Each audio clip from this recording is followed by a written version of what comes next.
இன்னைக்கு வீடியோ ஃபுல்லா vibe mode தாங்க.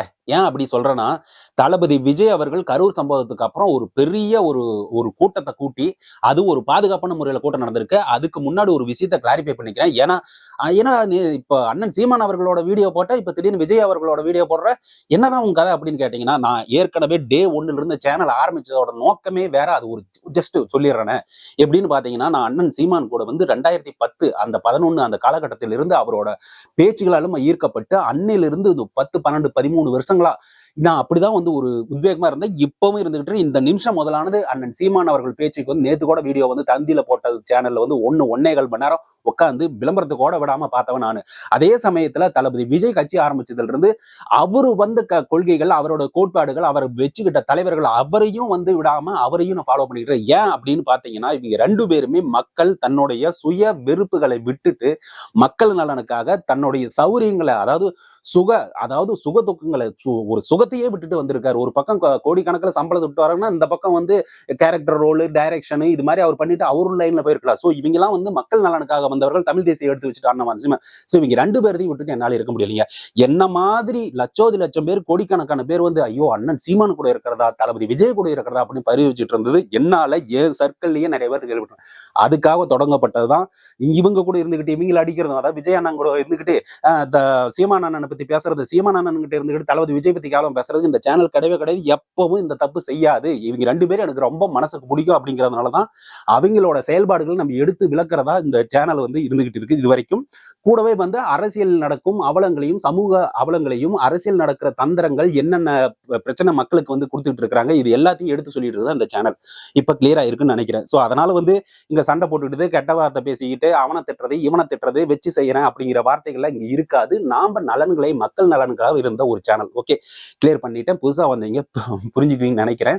ஓகே, நான் இன்னைக்கு என்ன வீடியோல பார்க்க போறேன்னா, எதுக்கு வைப் மோட்ல ஸ்டார்ட் ஆயிருக்குது அப்படின்னு பாத்தீங்கன்னா, இன்னைக்கு தளபதி விஜய் அவர்கள் வந்து காஞ்சிபுரத்துல வந்து மக்கள் கூட்டம் வந்து நடத்தியிருக்காரு. அந்த கூட்டத்துல சில விஷயங்களை தாண்டி மக்களுக்காக சில விஷயங்களையும் கொடுக்க போறேன், வாக்குறுதிகளை கொடுத்திருக்காரு. அது என்ன வாக்குறுதிகள் அப்படின்னு சொல்லி கேட்டீங்கன்னா, உண்மையிலுமே அதிசயிட்டு போயிருக்கு. நீங்க பார்த்திருப்பீங்கன்னு நினைக்கிறேன். அது டீட்டெயிலா இதெல்லாம் நடத்த முடியுமாப்பா அப்படின்னு சொல்லிட்டு அந்த வாக்குறுதி சொல்லிடுறேன். சொன்ன ஒரு படி இதெல்லாம் எப்படா நடக்கும் அப்படின்னு சொல்லி உதாரணத்துலன்னா, பைக்கு கொடுத்துருவியா வீட்டுக்கு, வீடு கட்டி கொடுத்துருவியா வீட்டுக்கு ஒவ்வொருத்தருக்கும் அப்படிங்கிற ஒரு விஷயங்களை சொல்லியிருக்காரு. அதெல்லாம் எப்படி பாசிபிலிட்டி அப்படிங்கிற ஒரு விஷயத்த பார்ப்போம். அது கூடவே வந்து எம்ஜிஆர் பாட்டை பாடியிருக்காரு. மர்மயோகி படத்துல ஒரு டைலாகையும் சொல்லி வச்சிருக்காரு. எதுக்காவது சொன்னாரு. அது கூடவே வந்து எதுக்கு இந்த விஜய வந்து தொட்டோம், விஜய் கூட இருக்கிற மக்களை ஏன் தொட்டோம் அப்படின்னு ஃபீல் பண்ற காலம் வரும் அப்படின்னு சொல்லிட்டு ஒரு விஷயத்த சொல்லி தன்னுடைய நண்பி, தன்னுடைய விர்ச்சுவல் வாரியர்ஸ் அத்தனை பேரையும் இன்னைக்கு வந்து அப்படியே நரம்புகளை புடைத்து அந்த இது முறுக்கேற மாதிரி விஷயங்களை சொல்லிட்டு அவர் கிளம்பியிருக்காரு. அவரு மட்டும் கிடையாது, அங்க இருந்த தொண்டர்கள் அத்தனை பேருமே இந்த டைம் வந்து நமக்கு 2026ல 2 கட்சிக்கு தான் எதிரி அப்படிங்கிற அந்த டயலாக் சொல்லாம அது அவங்க வாயால இருந்தே நேரா கேட்டிருக்காரு. ஓகே, இதை பத்தி எல்லாமே டீட்டெயிலா இந்த வீடியோக்குள்ள பார்ப்போம். அதுக்கு முன்னாடி நம்ம எப்பயும் கேட்கறதா, நீங்க முறை அந்த சேனலுக்கு வரீங்கன்னா அந்த சப்ஸ்கிரைப் பட்டனையும் பெல் ஐக்கானையும் கிளிக் பண்ணிட்டீங்கன்னா நாம போடுற வீடியோ வந்து உங்க மொபைலுக்கு நோட்டிபிகேஷனா வரும். அதே சமயத்துல வீடியோ ஃபுல்லா பாத்தீங்கன்னா லைக்கும் ஷேரும் கொடுத்தீங்கன்னா பல பேருக்கு சென்றடையும்.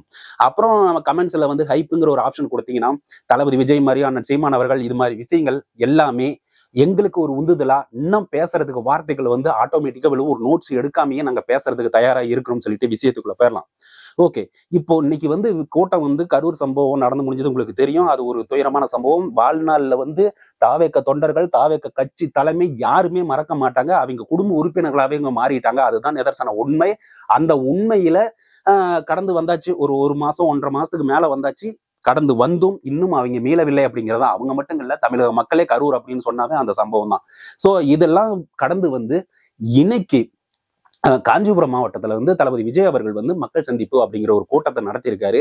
அதுக்குள்ள என்னென்ன பேசினாரு அப்படின்னு பார்த்தீங்கன்னா, அங்கிருந்து வர்றதுக்கு முன்னாடியே சில கட்டுப்பாடுகள்லாம் அந்த மக்கள்கிட்ட வந்து டோக்கன் சிஸ்டத்துல கொடுத்துருந்தாங்க. எப்படின்னா QR கோடு வச்சு QR கோடை கிட்ட கொடுத்தாங்க. யாருக்கெல்லாம் அந்த QR கோடு இருக்கோ அவங்கள மட்டும் தான் அலோவ் பண்றாங்க. கிட்டத்தட்ட 2000 பேரை அந்த கூட்டத்துக்கு அலோவ் பண்ணியிருந்தாங்க. எனக்கு தெரிஞ்ச வரைக்கும் அங்க வீடியோ ஃபுல்லா பாத்தீங்கன்னா தலைகள் அதிகமா இருந்தது பெண்களோட சப்போர்ட் வந்து தளபதி விஜய்க்கு அதிகமா இருக்குதுன்னு யாரும் மறுக்க முடியாது.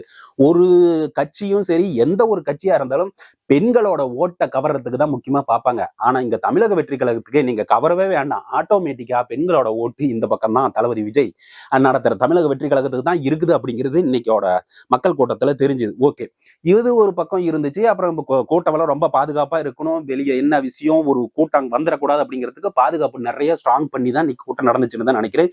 இதே போல நேத்து எஸ்ஓபி கவர்மெண்ட் சப்மிட் பண்ணிருக்கு. அந்த எஸ்ஓபி பிரகாரம் அந்த ப்ரொசீஜர் வழிகாட்டு நெறிமுறைன்னு சொல்லிட்டு பண்ணியிருக்காங்க. அது தாவேக்காவுக்கும் ஒரு காப்பி கொடுங்க அப்படின்னு சொல்லிட்டு ஹைகோர்ட் உத்தரவு போட்டிருக்கு. இந்த விஷயத்தெல்லாம் வாங்கி பார்த்துட்டு இவங்க எல்லாம் நடைமுறை கொண்டு வருவாங்க. அதுக்கு முன்னாடி இந்த கூட்டம் உண்மையாலுமே இவங்க ஒரு எஸ்ஓபி ஃபாலோ பண்ணிக்கிறாங்க அப்படிங்கிறதான் தெரியுது. அவ்வளவு நல்லா கச்சிதமா சேர் எல்லாம் போட்டு பக்காவா நடந்துச்சு. அந்த கூட்டத்துல பாக்குறதுக்கே கண்கொள்ளா காட்சியா தான் இருந்துச்சு. ஓகே, அவர் பேச வராரு. பேச வந்த உடனேயும் முறையா அவர் பேசுறதுக்கு ஆரம்பிச்ச பாட்டே யாரு? எம்ஜிஆர் பாட்டு. எம்ஜிஆர் பாட்டு ஏன்னா காஞ்சிபுரம் மாவட்டத்தில் பிறந்தவர் தான் அண்ணா. அண்ணாவுக்காகவே அண்ணாவை வழிகாட்டியே எடுத்து வரதா எம்ஜிஆர் அவர்கள். ஏன்னா அவர் ஒரு வார்த்தை சொல்றாரு, திராவிட முன்னேற்ற கழகத்துலதான் எம்ஜிஆர் அவர்கள் இருந்தாரு. ஆனா அங்கிருந்து வரும்போது பிரச்சனையாகி அந்த கணக்கு கேட்ட விஷயம்லாம் நாடு விஷயம். அங்கிருந்து வெளியே வரும்போது தனக்கு வழிகாட்டியா இருந்த அண்ணா அவர்களோட புகைப்படத்தை தன்னுடைய கட்சி கொடியில வச்சவர் தான் எம்ஜிஆர் அவர்கள்.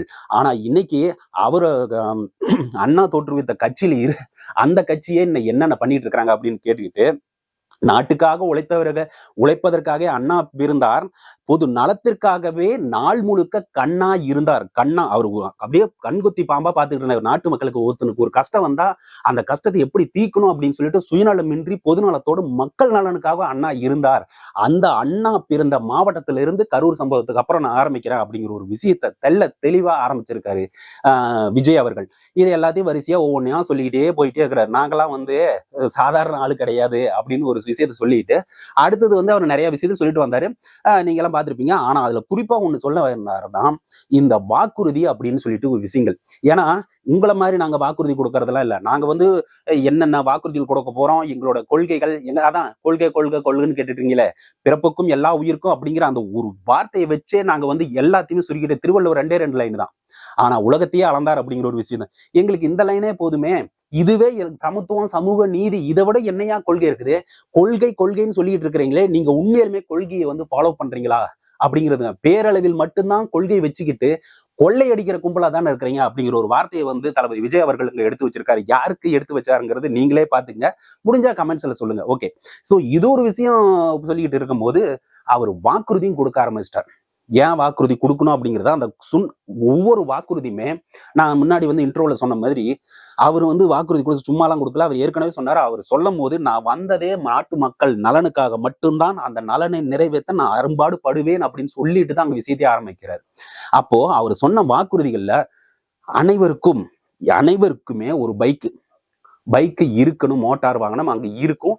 அதே சமயத்துல வீடு கட்டி தரப்படும். அதாவது வீடு, இது ரெண்டுமே அடிப்படை வசதிகள். இருப்பிடமும் வாகன போக்குவரத்து ரொம்ப தேவையா, அத்தியாவசியமே இந்த நவீன உலகத்துல.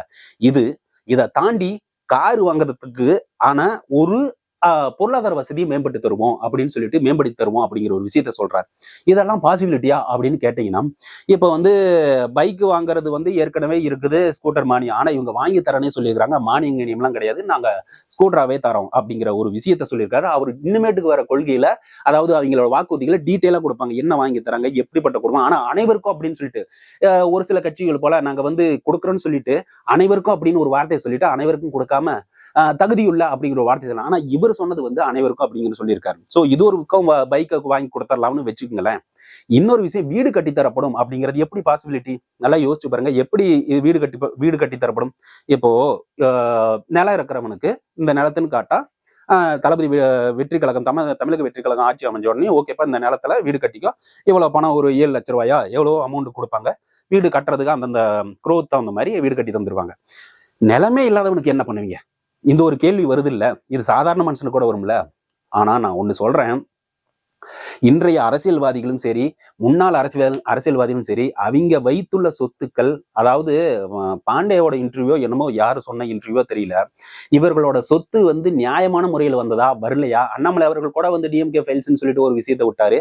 அது ஒரு பக்கம் இருக்கட்டும். ஆனா இது ஒவ்வொரு அரசியல் தலைவர்களும் நியாயமான முறையில் வந்த சொத்துக்களை விடுத்து அநியாயமான முறையில், முறையற்ற முறையில், அதாவது எப்படின்னா ஒரு ஒரு புறம்போக்கான இடத்த வந்து அப்படியே வளைச்சு போட்டு வாங்குறது அப்படின்னு சினிமா எல்லாம் பார்த்திருப்பீங்களா, அது மாதிரி இடத்தையெல்லாம் கண்டுபிடிச்சு இது எப்படி சொத்து வந்துச்சு, இது என்ன இடம் அப்படின்னு விசாரிச்சு அது மாதிரி நிலத்தை நாம ப்ராப்பரா வாங்கிட்டாலே தமிழக மக்களுக்கு உறுதியாக நிலத்தை பெற்று தந்து வாங்கிடலாம். நிலத்தை வாங்கிட்டாவே முடிஞ்சு போச்சா, அடுத்து வந்து கன்ஸ்ட்ரக்ஷன் ஆரம்பிச்சு வீடு கட்டி தந்தலாம். இதுதான் தமிழக மக்களும் சரி ஒட்டுமொத்த மக்களும் கருத்தாவே இருக்குது.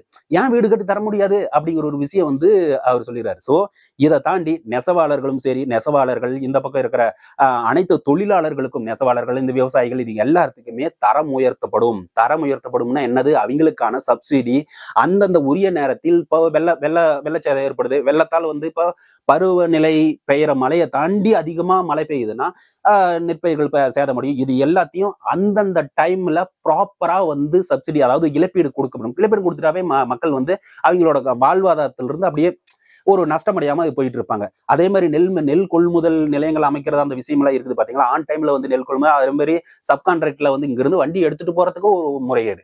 சோ இது மாதிரி விஷயங்கள்லாம் இங்க நடக்கவே நடக்காது அப்படின்னு ஒரு விஷயத்த சொல்லிட்டு, இதை தொழிலாளர்களுக்கு நானும் ஒரு ப்ராப்பரான ஒரு உத்தரவாதம் நாங்க செஞ்சு தருவோம். அதை தாண்டி இந்த மருத்துவமனைங்கிறது ரொம்ப பெரிய முக்கியமான விஷயமா இருக்குது. அனைத்து மருத்துவமனைகளும் தரம் உயர்த்தி மக்கள் பயம் இல்லாத, ஓகே பிரைவேட் ஹாஸ்பிட்டல்ல போனாதான் நம்ம பொழைப்போம் அப்படிங்கிற ஒரு விஷயத்தை தாண்டி கவர்மெண்ட் அரசு மருத்துவமனையில போனாலும் உயிர் காக்கப்படும். அதாவது இப்பவும் வந்து அதெல்லாம் பண்ணிக்கிட்டு இருக்கிறாங்க, இல்லைன்னு சொல்லல. ஆனா மக்கள் மனசுல பாத்தீங்கன்னா கவர்மெண்ட் ஹாஸ்பிட்டல் ஓகே பிரைவேட்டுக்கு போயிடலாம்ப்பா அப்படிங்கிற ஒரு மனநிலை இருக்கு பாத்தீங்களா. அதை மாற்றுவோம், நீங்க இருக்கிறது பிரைவேட்டுக்கு போறதை விட கவர்மெண்ட்டுக்கு போகலாம், இன்னும் சூப்பரா இருக்கும் அப்படின்னு தரம் உயர்த்தி அந்த எக்யூப்மெண்ட்ஸ் எல்லாம் ப்ராப்பரா வாங்கி அரசு மருத்துவமனைக்கு கொடுத்து மக்களோட நம்பிக்கை பெறுவோம் அப்படிங்கிற ஒரு விஷயத்த அவர் தெளிவா சொல்றாரு. இதை விட என்னங்க வேணும், யோசிச்சு பாருங்க. இதை விட தளபதி விஜய் அவர்கள் என்ன ஒரு வாக்குறுதிகள் கொடுத்துட முடியும்? சோ இதை தாண்டி இன்னும் நிறைய வாக்குறுதிகள் இது ஒரு சாம்பிளா கொடுக்குறோம் அப்படின்னு தான் அவர் சொல்லிட்டு வர்றாரு. சோ இதெல்லாம் ஒரு விஷயம் இருக்கும் போது அவர் வந்து கர்ஜனை வந்து என்ன செய்யறாருன்னா, ஏன்டா இந்த விஜய தொட்டோம், இந்த விஜய் கூட இருக்கிற மக்களை ஏன் தொட்டோம் அப்படிங்கிறது நீங்க ஃபீல் பண்ணுவீங்க அப்படின்னு சொல்லிருக்காரு. அது யார சொல்லியிருப்பாரு? உங்களுக்கே நான் அந்த பார்வைக்கு விட்டுறேன். சோ இது மாதிரி விஷயங்கள் எல்லாம் அவர் வந்து மறைக்காம வரப்போற காலங்கள்ல வந்து அவர் ஒரு தெளிவான ஒரு அரசியல் சிந்தனையோட வந்துகிட்டு இருக்காரு அப்படிங்கிறதான். இன்னைக்கு நம்ம அந்த அவரோட பேச்சுகள் எல்லாம் பார்க்கும்போது அவர் தெளிவாவே உட்காந்து ஒரு A4 ஷீட்டு, மத்தவங்க எல்லாம் சொல்ற மாதிரி A4 ஷீட்டோ இல்ல வந்து ஒரு சின்ன பிட்டு சீட்டோ வச்சுக்கிட்டு அவர் படிக்கல. அவர் ஆத்மார்த்தமா மனசுல இருந்து அப்படியே வார்த்தைகள் வந்து வெளியே வந்துகிட்டு இருக்குதுன்னு தான் எனக்கு தோணுச்சு. அப்படிதான் சொல்லி ஒவ்வொரு வார்த்தைகளுக்கும் மகளிருக்கான அந்த இதெல்லாம் சொல்லும் போது பாத்தீங்கன்னா, அதாவது பாதுகாப்பு அப்படிங்கிறது ரொம்ப ரொம்ப முக்கியமா தமிழ்நாட்டுக்கு இப்ப அத்தியாவசியமா இருந்துகிட்டு இருக்குது. அத்தியாவசியம் எப்படின்னா, இப்போ ஒரு பெண் வந்து நடந்து போகுது அப்படின்னு போறாங்கன்னா, இப்போ ஒரு 12 மணிக்கு போகணும்னா அவங்க நடந்து போறதுக்கான அத்தனை பாதுகாப்பு அம்சங்களும் தமிழக அரசு செஞ்சு தரணும். அது நமது ஆட்சி அமைஞ்ச உடனேயுமே அது நடத்தப்படும். அதாவது பாதுகாப்பு, பெண்கள் பாதுகாப்பு இங்க ஒரு முக்கியமா பார்வையா பார்த்துட்டு இருக்காங்க, அதை நாங்க செஞ்சு தருவோம் அப்படிங்கிற ஒரு விஷயத்தையும் அவர் தெளிவா சொல்லியிருக்காரு. சோ இது மாதிரி நிறைய விஷயங்களை அவர் சொன்னதுனால மக்கள் மத்தியில நான் ஏற்கனவே சொன்ன மாதிரி தமிழக வெற்றி கழகம் நேரா அவங்களோட மனசுல போய் உட்காந்துருச்சு அப்படின்னு தோணுது. ஏன் இன்னைக்கு வந்து டிஆர்பி ரேட்டு ஒவ்வொரு டிவிலையும் வந்து பாத்தீங்கன்னாவே இதுதான் போட்டு வச்சிருக்காங்க. சோ இது மாதிரி விஷயங்கள் எல்லாம் நீங்க கண்டிப்பா யோசிச்சு பார்க்கணும். யோசிச்சு வர போற தேர்தல்ல என்ன பண்ண போறோம், இல்ல தளபதி விஜய்க்கா, இல்ல மத்த கட்சிக்கா, இல்ல அண்ணன் சீமான் அவர்களுக்கா என்னன்னு சொல்லிட்டு நீங்க சுய பரிசோதனை பண்ணி பார்க்கணும்னு தான் என்னோட கருத்தா இருக்குது. ஓகே பார்க்கலாம் இன்னும் என்னென்ன கூட்டங்கள் நடக்க போதோ. ஆனா நான் என்ன கேட்கறேன்னா, ஒட்டுமொத்தமாவே இன்னைக்கு நடந்த அதே மாதிரி கூட்டம் வரப்போற காலங்கள்ல நடக்கணும் அப்படின்னு சொல்லிட்டு தான் என்னோட வேண்டுதலா வச்சுக்கிட்டு இந்த வீடியோ தான் முடிக்கிறேன். மறக்காம இது வரைக்கும் வீடியோ பார்த்தீங்கன்னா லைக்கும் ஷேரும் கொடுத்தீங்கன்னா பல பேருக்கு சென்றடையும். அந்த கமெண்ட்ஸ்ல இருக்கிற ஹைப்பு கொடுத்தீங்கன்னா நம்மளோட டீம்ஸ் எல்லாம் யாராவது உழைக்கிறார்கள் அவர்களுக்கும் போய் சேரும்னு சொல்லிட்டு விடைபெறுகிறேன்.